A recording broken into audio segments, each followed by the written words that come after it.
Now, I would like to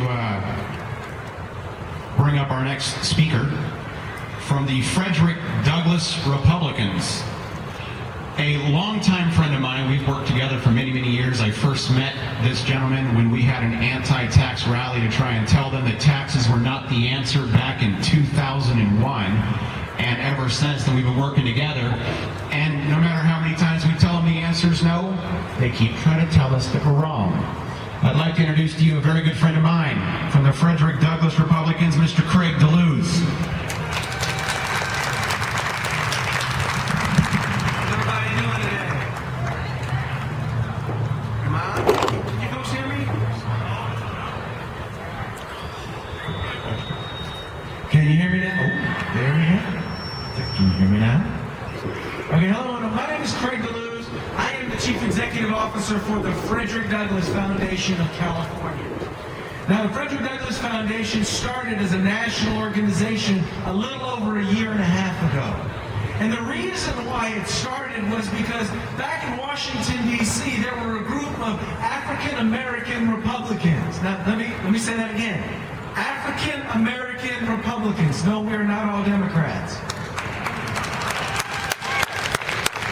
Actually, let me clarify that. African-American conservatives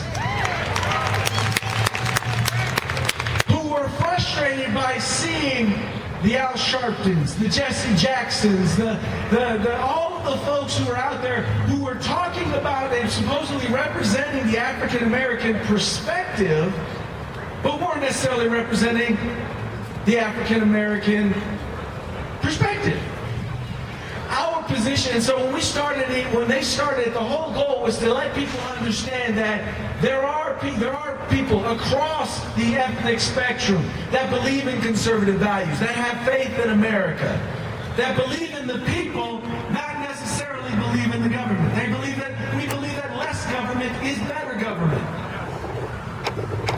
We believe that the answers to our challenges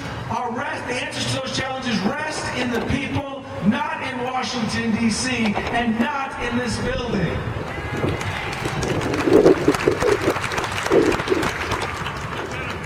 As the Tea Party movement has moved forward, it's gone through a number of changes, and I think there's one particular change that it's going through right now, and one that we need to look at. There's a saying that says that all that is left for evil to succeed is for good men to do nothing.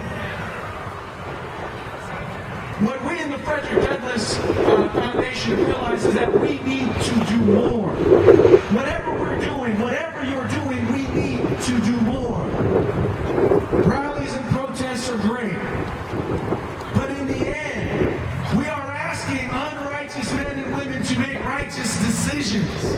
How much easier would it be if we were to elect righteous men and women to office from the time I was this tall till the time I was this tall but a little thinner? And let me tell you, I learned one thing in all that time of playing football. We love cheerleaders. They make us feel good, but cheerleaders don't win football games. Cheerleaders don't win games. People who show up on the field, they are the ones who make the difference. We all remember in the Constitution when it talks about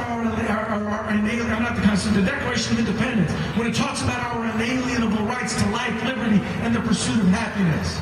But it also says right after that these rights, that to secure these rights, governments are instituted among men, deriving their just powers from the consent of the governed. Raise your hands if you are the governed.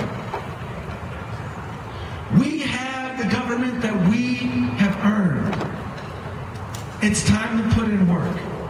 It's time to get the government that we need. It's time to get government that represents us, that represents our values. Values, by the way, which existed at the foundation, were part of the foundation of this country. You know, as much as I love my Republican Party, the values that made this country great are not owned by the Republican Party. They're not owned by the Tea Party. They are values that stand in and of themselves. That value comes not because we call them Tea Party values or Republican Party values, but because they work.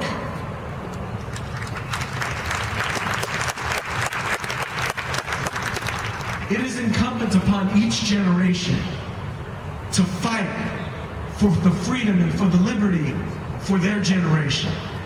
This is my generation. This is my fight. This is your generation. This is your fight. Now, we have the blessings of being able to hold a nonviolent revolution every election cycle.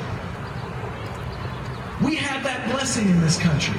The time has come for us to wage war. When I say wage war, I mean we need to make sure that we are going to the ballot box, that we're affecting everyone around us who goes to the ballot box, and making sure that they are voting for candidates who are going to represent the values that have made this country great and will make it great once again.